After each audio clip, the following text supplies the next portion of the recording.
이거 받으셨죠? 네. 그러면 묻고 답하겠습니다. 107문입니다. 제2계명은 무엇입니까? 하지 말고 또 위로 하늘에 있는 것이나 아래 땅에 있는 것이나 땅 아래 물속에 있는 것에 어떤 형상도 만들지 말며 그것들에게 절하지 말며 그것들을 섬기지 말라. 나 내 하나님 여호와는 질투하는 하나님인즉 나를 미워하는 자의 죄를 갚되 아버지로부터 아들에게로 3, 4대까지 이르게 하거니와 나를 사랑하고 내 계명을 지키는 자에게는 천대까지 은혜를 베푸느니라. 입니다. 네. 이것은 출애굽기 20장 4절부터 6절에 있는 내용을 그대로 옮겨온 것입니다. 이제 108문에서 이러한 제2계명이 요구하는 의무가 무엇인지 살펴보겠습니다. 제2계명이 요구하는 의무는 무엇입니까? 요구하는 의무는 하나님께서 자신의 말씀으로 제정하신 모든 신성한 예배와 규례를 준수하며 온전하게 받아들이며 지키며 유지하는 것입니다. 특별히 그리스도의 이름으로 드리는 기도와 감사, 말씀을 읽고 선포하고 듣는 것, 성례를 거행하고 받는 것, 교회 정치와 번지, 목회자와 목회자의 생활 유지, 신성한 입식, 하나님의 이름으로 맹세하며 하나님께 서원하는 것입니다. 또한 틀린 모든 경배를 인정하지 않으며 거부하며 반대하는 것이고 각자의 지위와 소명에 따라 그 경배와 모든 우상 숭배물을 제거하는 것입니다.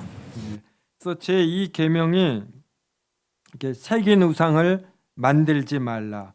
또 위로 하늘에 있는 것이나 아래로 땅에 있는 것이나 땅 아래 물속에 있는 것에 어떤 형상도 만들지 말라 이럽니다. 이것은 이러한 형상을 만들 때 무한하시고 영원하신 하나님을 손상시키는 것이 되기 때문입니다. 그러니까 하나님은 우리가 생각하는 것보다 더 크고 더 먼 분이시죠. 이 멀다라는 것은 시간과 공간에 있어서 영원하시고 광대하시다라는 것입니다. 그래서 여기에서 가장 중요한 것은 경고딕으로 쓰인 부분이 있죠. 하나님께서 자신의 말씀으로 제정하신 이게 중요한 것이에요.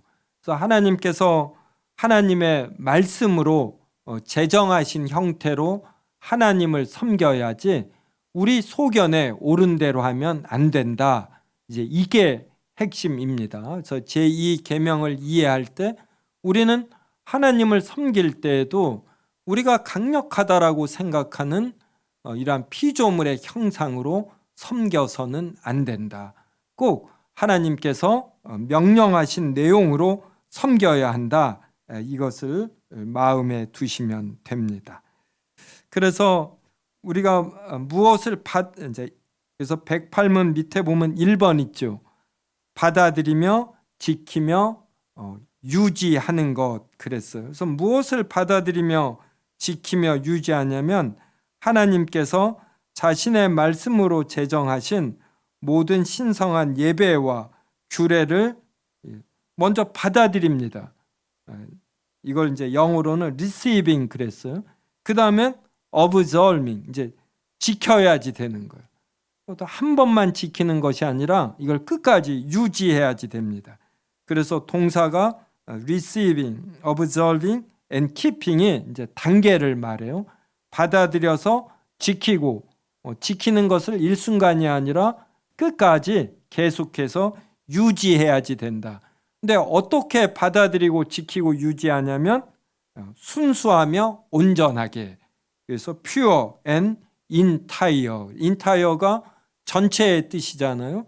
그러니까 일부분만이 아니라 모든 것들을 다 받아들이고 지키고 유지해야지 된다. 그래서 이 영어 문장이 허투루 쓰여지지 아니하고 우리의 행동 단계까지 전부 점층법으로 묘사하고 있습니다.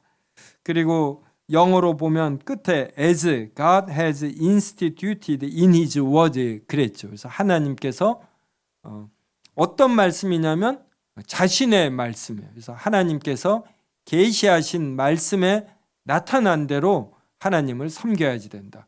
그럴 때 그 요소가 무엇이냐면 이제 2번에 나옵니다. 이게 기도하는 거예요. 기도와 감사가 됩니다. 그래서 예배 중에 기도가 있고 감사드림이 있죠. 그 다음에 말씀을 읽고 성경 봉독이 있어요. 그리고 예전에는 성경 교독 대신에 성경을 구약 한 장, 신약 한 장 읽었습니다. 예전에는 성경을 각 개인 가정이 소유한 가정이 드물었거든요. 그래서 꼭 예배 때마다 구약 한 장, 신약 한 장을 읽었어요. 이게 말씀을 읽고 그래요. 그 다음에 선포합니다. 그 다음에 성도들은 들어야지 돼요.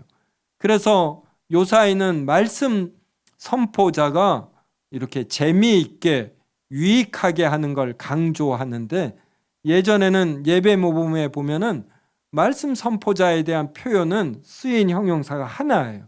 근데 말씀을 듣는 자는 경청하며 주의해서 이렇게 단어가 많이 들어갑니다. 그래서 설교는 하는 자만 중요한 것이 아니라 듣는 자도 중요한 것이에요. 그래서 말씀을 읽고 선포하고 이렇게 잘 듣는 것. 그 다음에 예배 중에 행하는 성례 집행. 그래서 보이는 말씀으로써 성례 집행. 이러한 것을 할 때 하나님이 말씀으로 계시한 대로 해야지 된다, 이 뜻이에요. 그 다음에는 예배 중은 아니지만 이제 교회에 여러 의사 결정해야 될 일들이 있지 않습니까? 진행되는 거. 누가 말씀을 전파하고 누가 재정을 집행해야지 되는가? 들어온 예산에 들어온 헌금의 일부를 어디에 써야지 되는가? 이제 이러한 것들이 일종의 교회 정치입니다. 그 다음에 하나님의 말씀대로 하지 않는 성도가 있으면 이제 권징을 해야지 돼요. 우리 세움교회 아직까지 없은 게 권징입니다. 이제 제가 이런 면에서 이제 좀 반성을 해요. 제가 조금 마음이 약한 것이 있다 보니까 어떤 분은 분명히 말씀에서 위배됐거든요. 그러면 당회에서 권징을 해야지 되는데 이 일을 제가 한 번도 안 한 것입니다. 그래서 교회 정치와 권징, 이것도 하나님 말씀대로 해야지 된다. 이게 바로 제2계명을 지키는 것입니다. 그래서 교회 정치를 할 때 성경의 내용대로 해야지 되지 세속 정치의 방법을 따르면 안 된다. 그리고 세속 법정의 방법을 따르면 안 된다. 이런 내용이에요. 그래서 제2계명은 철저하게 하나님의 말씀대로 예배드리고 그리고 정치와 권징돼야지 된다. 이런 뜻입니다. 그다음에 목회자와 목회자의 생활 유지. 어떠한 사람이 목회자가 되어야지 되고 또 이러한 목회자가 이런 근심 없이 사역을 하도록 어떻게 교회가 목회자의 생활을 유지시킬 것인가, 이거입니다. 그 다음에 이제 금식이에요. 성도 여러분, 금식 해본 적 있어요? 최근에 금식한 사람이 저에게 연락을 줬어요. 금식에 너무나 유익이 있더라. 또 성도 여러분, 인생에서 중요한 일을 결정할 때 되면 너무 쉽게 결정하지 마시고 하루씩 금식도 하셔요. 그 하나님 앞에서 좀 진지함이 있는 가운데, 그리고 금식을 하면은 배가 고픕니다. 그러면 이 평범한 음식도 얼마나 맛있게 보이는지 몰라요. 그럴 때 은혜를 아는 거예요. 아, 일상이 평범함이 하나님이 나에게 주신 은혜였구나. 그러면서 이렇게 영이 깨어 있으면서 내가 무엇을 중요하게 여기며 의사결정해야지 되는가, 이제 이런 등등의 여러 효과가 있는 것입니다. 그 중요한 일을 앞두고 금식하면서 기도하면 하나님 보시기에 얼마나 예뻐 보이겠어요. 이러한 자를 하나님이 축복해 주시죠. 그래서 이렇게 금식에 신성한 금식, 이러한 단어가 들어가는 것이에요. 그래서 신성한 금식을 할 때 하나님의 말씀대로 하며 자신의 존재감을 높이려는 이러한 욕구를 내려놓으라, 이런 뜻입니다. 그다음 맹세와 서원이에요. 요사이는 하나님 앞에서 맹세하고도 너무 쉽게 생각합니다. 근데 사람은 맹세하며 잊어버려도 하나님은 다 기억하셔요. 그래서 여러분 함부로 하나님의 이름으로 맹세하지 마셔요. 그래서 결혼 서약이 하나님께 일종의 맹세입니다. 사람들 앞에서. 그러면 정말 웬만한 일이 없어서는 이혼할 생각을 안 하는 거예요.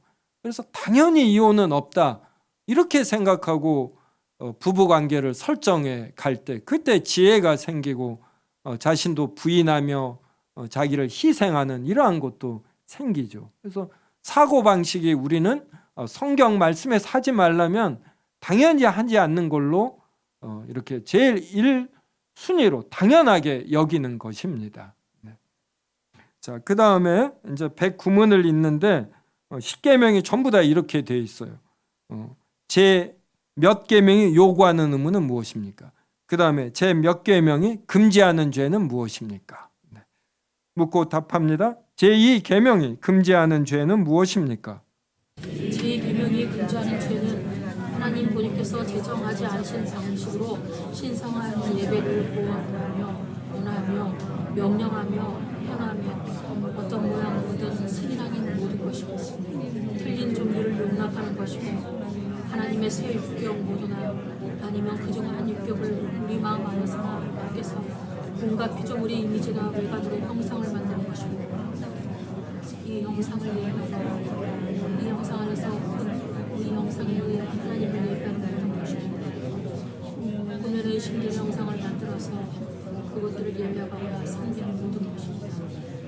또한 모든 미신적 구원들인데 이것들은 우리 자신이 구원하고 산출했든지 아니면 하나님의 전통을 받았든지 또 풍속 반습 하나님의 예배를 구하시거나 하나님의 예배에 무언가를 덧붙이거나 빼앗으시고 또한 성경에 하나님의 예배와 경배를 필요로 주시고 경배를 반대하는 것입니다.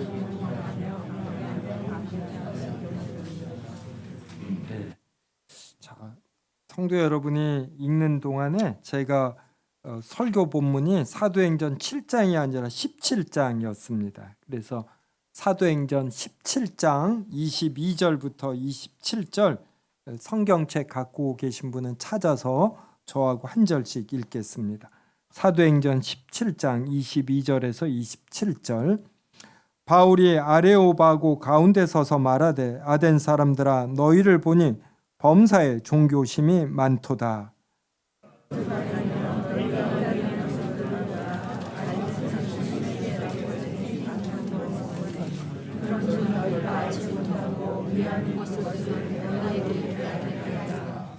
우주와 그 가운데 있는 만물을 지으신 하나님께서는 천지의 주제시니 손으로 지은 전에 계시지 아니하시고 또 무엇이 부족한 것처럼 사람의 손으로 섬김을 받으시는 것이 아니니 이는 만민에게 생명과 만물을 치유해 주시는 것입니다. 인류의 모든 족속을 한 혈통으로 만드사 온 땅에 살게 하시고 그들의 연대를 정하시며 거주의 경계를 한정하셨으니 이는 사람으로 하나님을 더더욱 찾아 발견하게 하려 하십니다. 그는 우리 각 사람에게서 멀리 계시지 아니하다. 바울이 이런 이제 아덴 사람, 그러니까 그리스 아테네인 것입니다. 고대 철학이 발달한 곳이죠. 이 사람들이 종교심이 뛰어났어요. 그 연장선에서 어떤 철학의 정신도 가진 것입니다. 무엇을 계속해서 탐구한 것이에요. 그런데 사람의 지성으로 본질을 파악해내기가 힘들므로 탐구하다가 잘못된 생각에 빠지는 것입니다. 그래서 이들이 범사에 종교심이 많은 것은 좋은데 이들의 생각에 맞추어서 신의 형상을 새기고 또 심지어는 이런 표현까지 알지 못하는 신, 이러한 표현까지 쓴 것입니다. 그래서 바울이 이게 잘못된 것이다. 그러면서 23절 후반절에 보면 너희가 알지 못하고 위하는 그것을 내가 너희에게 알게 하리라. 이게 바울이 자신의 능력으로 안다라가 아니라 하나님께서 계시하여 준 하나님 말씀에 의거한 것, 이것을 전한다, 이러한 뜻이에요.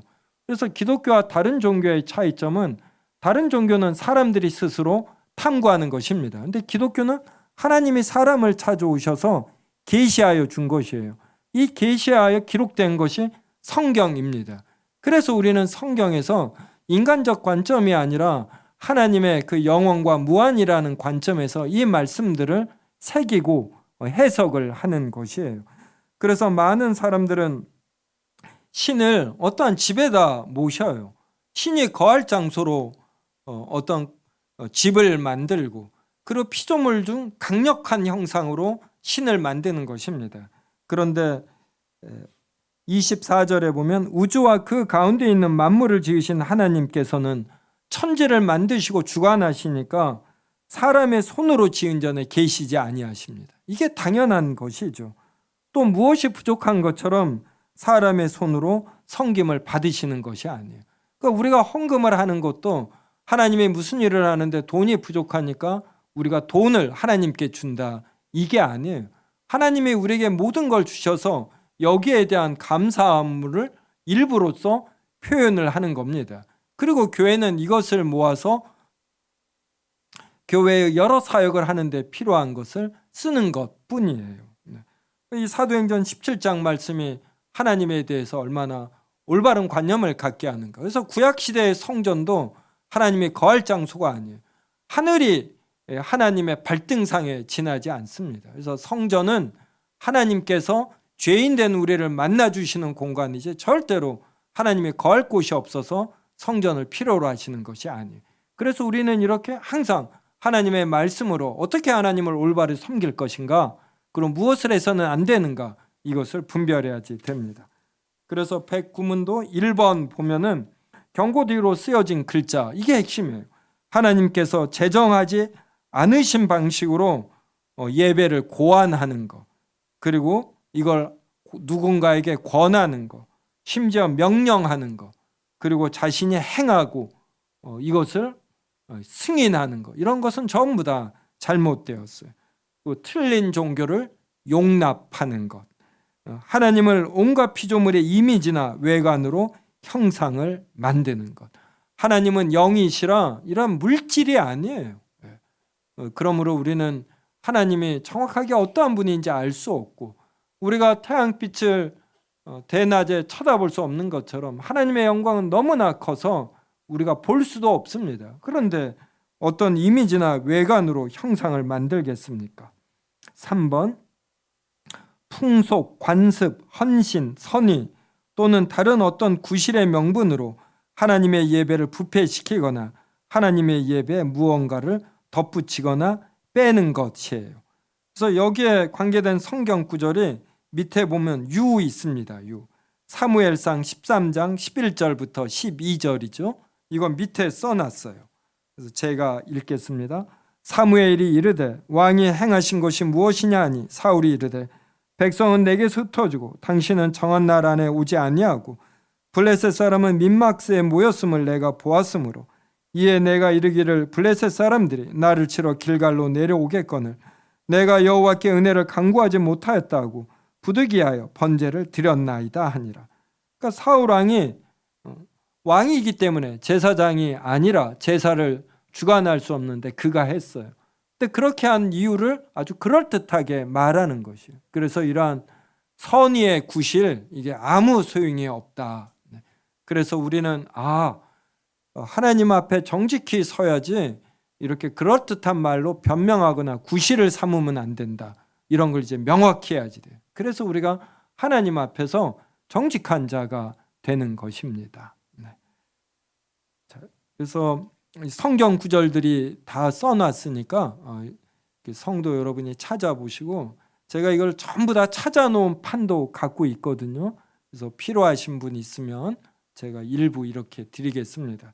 그리고 각주 2번 보면은 1658년 판에는 이 구절이 없다 그러는데, 처음 웨스민스터 신앙 고백이 1647년에 나왔어요. 그때 1647년 판, 그래서 1651년 판, 1658년 판이 있습니다. 이 세 개를 제가 전부 다 비교를 했어요. 그래서 1658년 판에는 이 구절이 없어요. 이러한 것도 다 밝혀냈고, 그래서 이것은 이렇게 신학 학문적인 면에서 그래서 조그만 이제 업적이 되는 겁니다. 그래서 또 각주 1번도 제가 정확하게 했고, 그래서 이 작업을 오랫동안 하느라고 체력이 좀 떨어졌어요. 그래서 작년 5월서부터 이제 책을 안 쓰고 이렇게 사역에 집중하니까 건강도 좋아지고 또 여러모로 장점이 있습니다.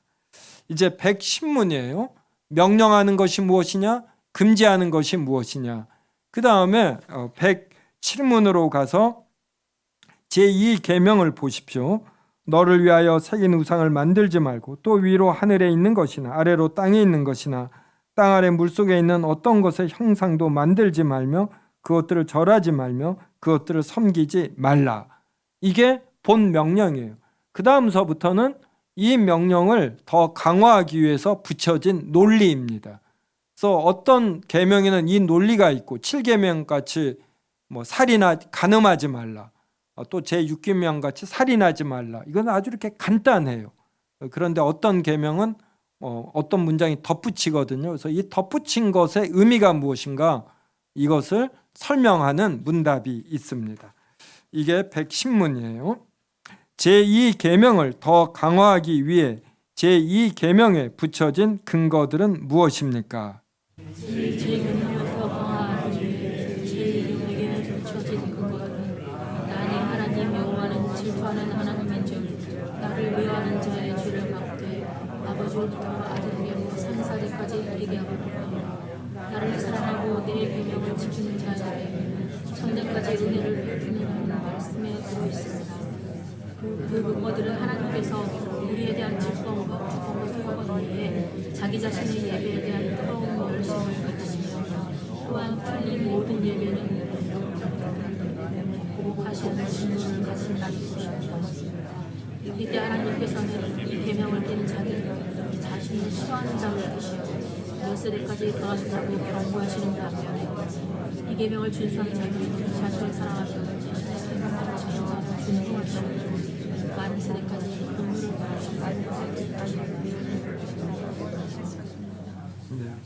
베푸십니다. 내 하나님 여호와는 질투하는 하나님이다. 그래서 나를 미워하는 자의 죄를 갚되 아버지로부터 아들에게로 3, 4대까지 이르게 한다.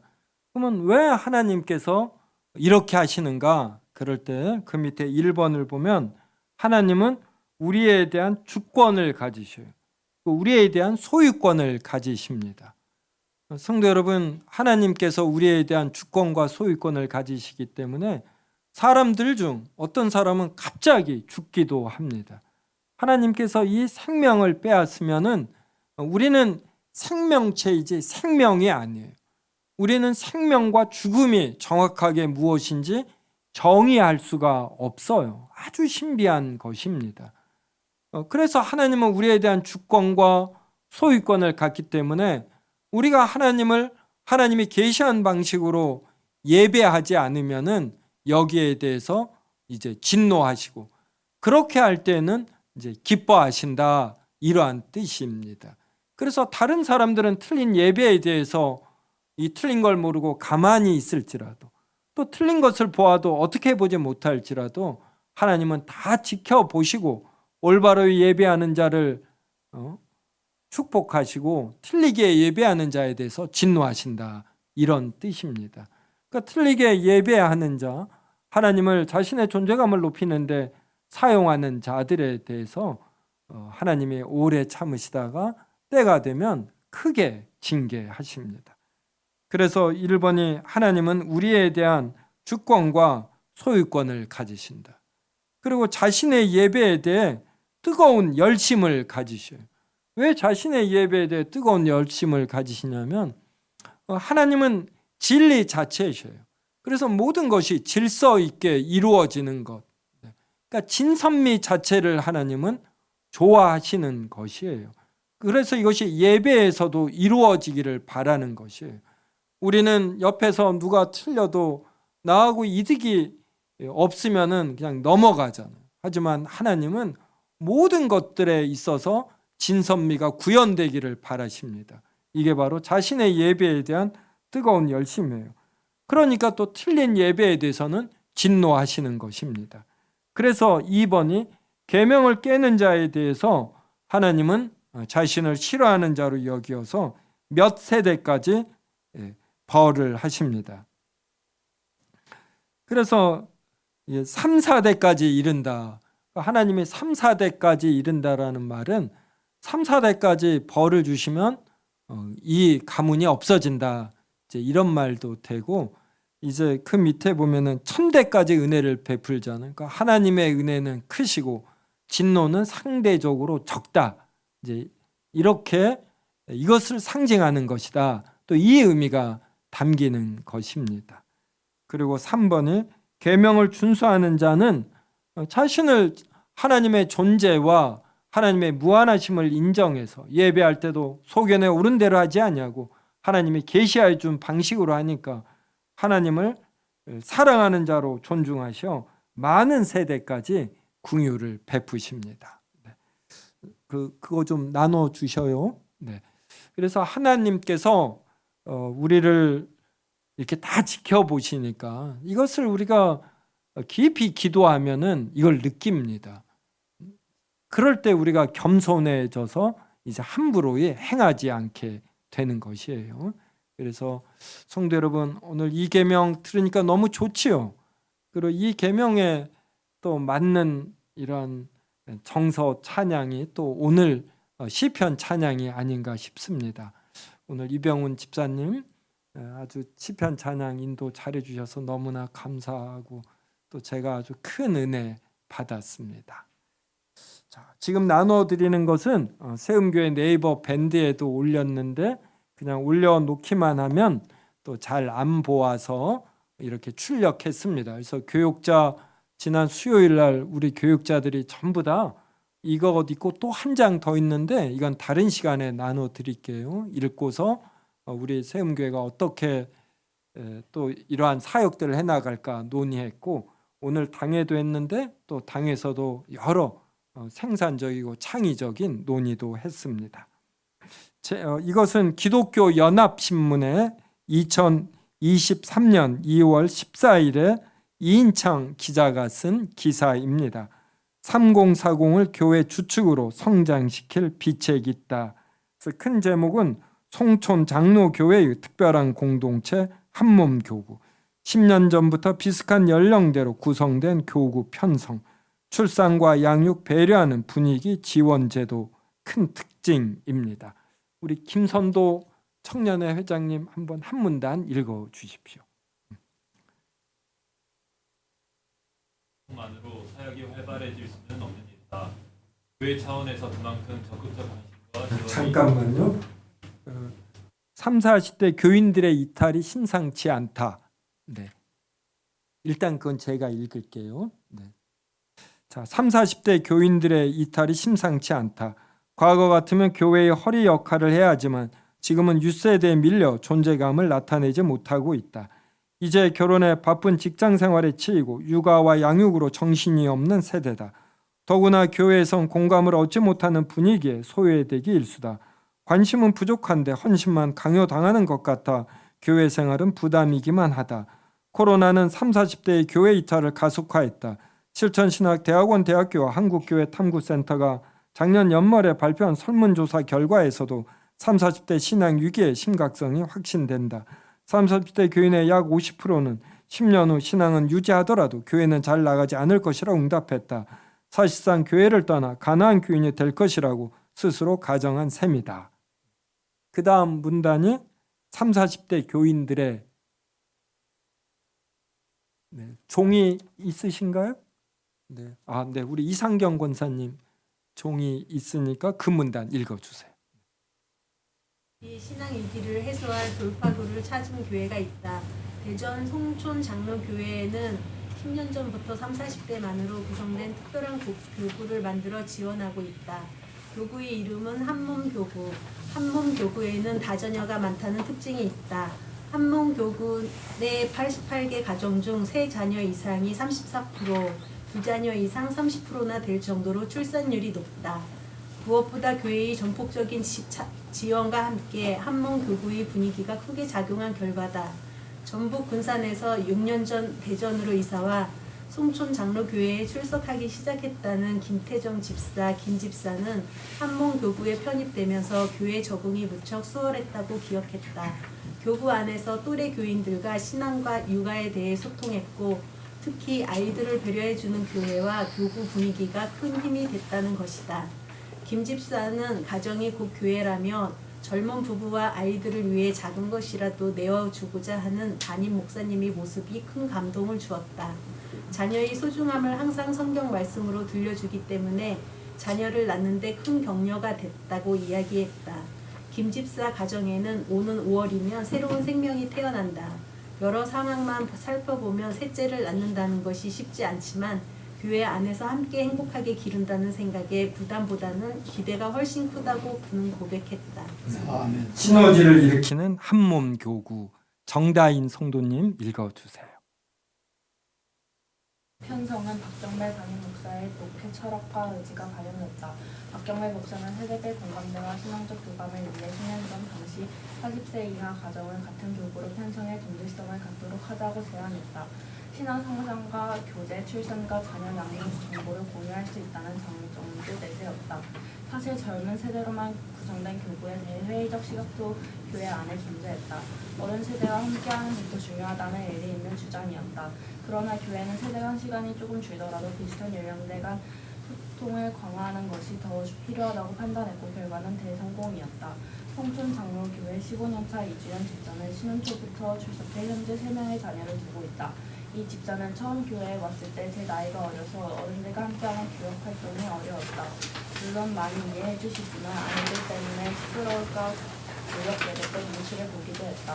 하지만 한몸 교구에서는 눈치 보지 않아도 정말 좋았다. 신앙 고민과 육아 걱정을 나누는 것도 큰 도움이 됐다고 들려주었다. 그 밑에는 우리 이영숙 권사님이 한번 읽어주시죠. 네. 김경숙 전도사는 처음엔 부정자 결여도 있었다. 하지만 금방 교인들도 적응이 됐다. 특히 젊은 세대는 부부 단위로 활동을 많이 하는데 가족에 모를 수 있게 되면서 시너지가 더 커졌다고 평가했다.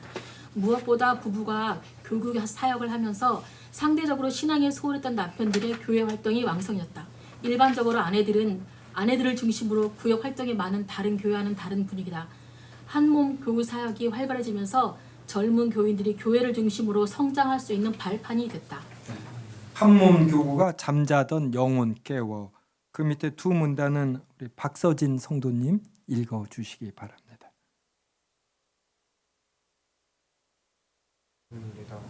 교회 차원에서 그만큼 적극적 관심과 지원이 있어야 가능하다.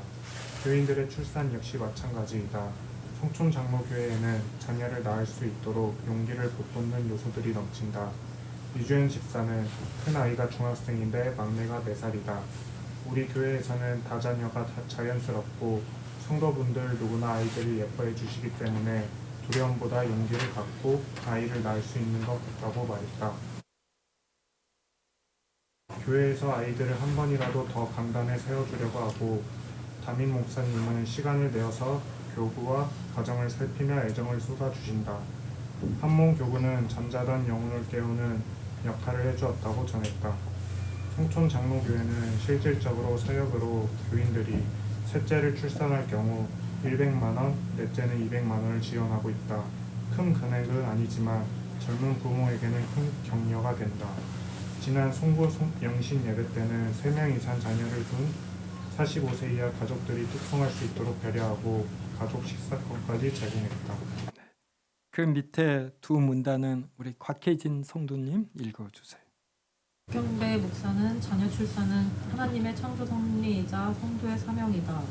출산율 0.81명의 전체적명의 인구 절벽 위기 앞에 자녀 출산은 선택이 아니라 기독교인이 앞장서서 지켜야 할 하나님의 문화 명령이라고 교인들에게 강조한다.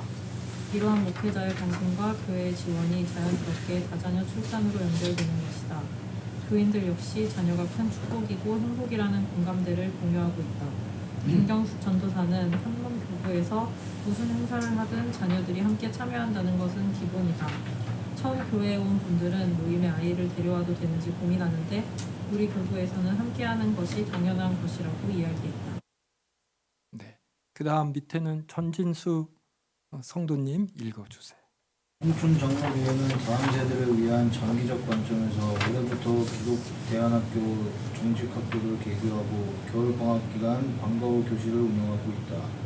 부모의 신앙적 양육을 위한 마더와이즈 교육도 지원하고 있다.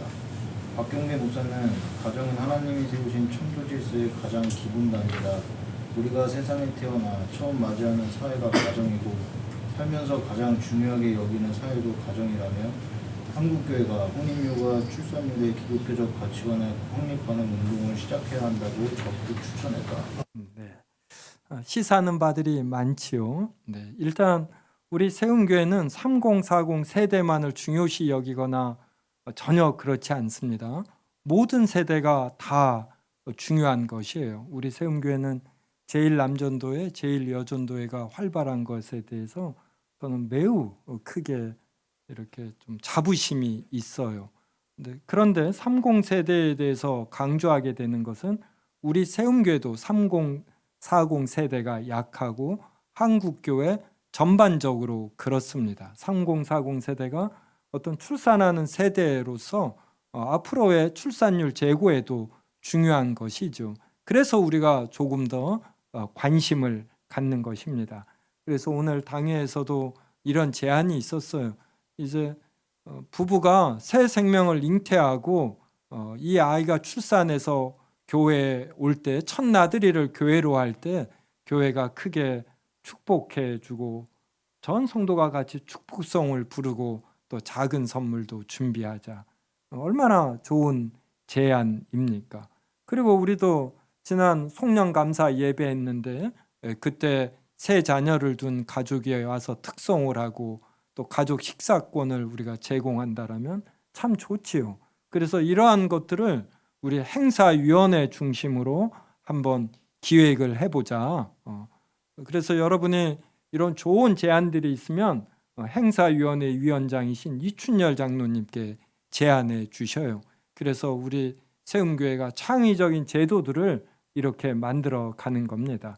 오늘 또 당회에서 이제 결정을 했습니다. 우리가 제1남전도회, 제1여전도회, 그리고 제2남전도회 이렇게 있는데 제2남전도회를 제2전도회로 해서 1966년부터 되는 제2남전도회와 제2여전도회에 속한 분들을 같이 담아내는 것입니다. 여기는 이제 5040, 4050이 되겠죠.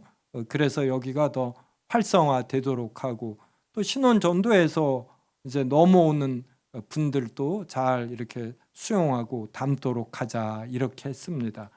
그리고 오늘 신혼전도에서 우리 우대규 성도님이 아주 깊은 소리로 저를 불러요. 식사하다가 기쁜 소식을 전하겠다고. 무슨 소식일까요? 둘째를 임신했대요. 대부분의 사람이 우리는 우대규 이신혜 부부의 임신을 위해서 기도하지 않고 김영화 조소양 부부를 위해서 박서진 곽혜진 부부를 위해서 기도했는데 왜 당신들이 임신했느냐고 이렇게 평을 했습니다. 네, 둘째 임신했고 신혼전도회가 서로 격려하고 기뻐하는 것을 보았습니다. 그래서 우리 세움교회가 이러한 일에도 더 세밀히 관심을 갖고 격려하고 또 기타 여러 일들에서 생산적이고 창의적인 제도들을 또 행사위원회 중심으로 만들어서 기쁜 신앙생활이 될 수 있기를 바랍니다. 그러할 때 이 제2계명처럼 하나님의 말씀에서 위배되지 않고 하나님의 말씀 안에서 이렇게 종합적인 판단할 수 있는 능력이 우리에게 필요로 한 것이에요. 그래서 교리가 세움교회 여러 정책을 세우는데 여러 제도를 세우는데 조화가 되기를 바랍니다.